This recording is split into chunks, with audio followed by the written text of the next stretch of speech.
तर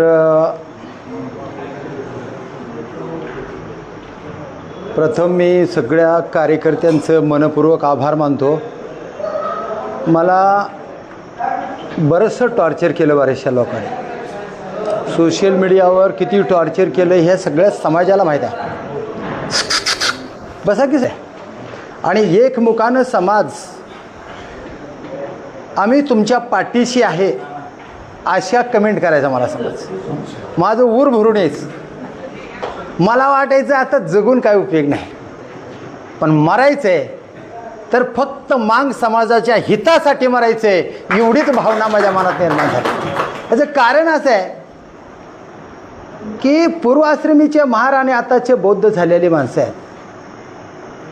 यांना काय वाटेल मला काहीच माहीत नाही.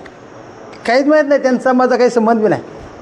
अरे माझा समाज महाराष्ट्र सरकारला न्याय मागतोय आणि मागत असताना सर्वोच्च न्यायालयाच्या निकालाप्रमाणे मागताय.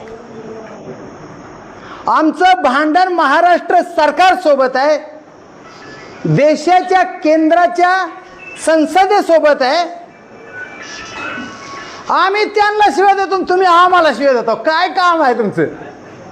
काय संबंध काय? तुम्हाला आम्ही थोरले भाऊ म्हणता, आम्ही धाकले भाऊ आहेत असं. तुम्ही म्हणता आम्हाला तुमच्या भावाची बी गरज नाही, तुम्ही आमचा भाऊ बी नाहीत. मग मी सोशल मीडियावर म्हणलं नाही तर नाही, तुझा ना आमचा काही संबंध नाही. इकडं RSS असू दे, RPI असू दे, अगर काँग्रेस असू, अगर राष्ट्रवादी असू दे, अगर वडर असू, अगर पाथरोड असू दे, जिथं सन्मानाची वागणूक मिळते तिथं मांग समाज खुशाल राहील. आम्हालाही तुमची गरज नाही. महाराष्ट्राच्या मुख्यमंत्र्याच्या डोक्यात आता पक्क आलेलं आहे. पक्क आलेलं आहे. त्याला माहीत आहे 59 जातीमध्ये एक जर जात विरोध करत असेल तर 28 जातीला आपल्याकडे खेचू, पण आरक्षणच देऊ ही भावना त्यांच्या मनामध्ये आलेली आहे. आणि म्हणून आरक्षण कसं मिळणार आहे मला माहीत नाही.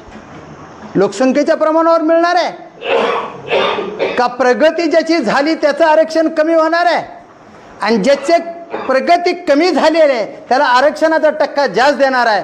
ही काय देवेंद्र फडणवीसच्या डोक्यातलं खूळ कोणाला समजता येणार नाही. तर कारण असं आहे, डॉक्टर बाबासाहेब आंबेडकर राज्यघटनेमध्ये म्हणतात, ज्याला आरक्षणाचा समान वाटा मिळाला नाही त्याच्यापर्यंत आरक्षण गेलं पाहिजे, हे राज्यघटनेचा नियम आहे.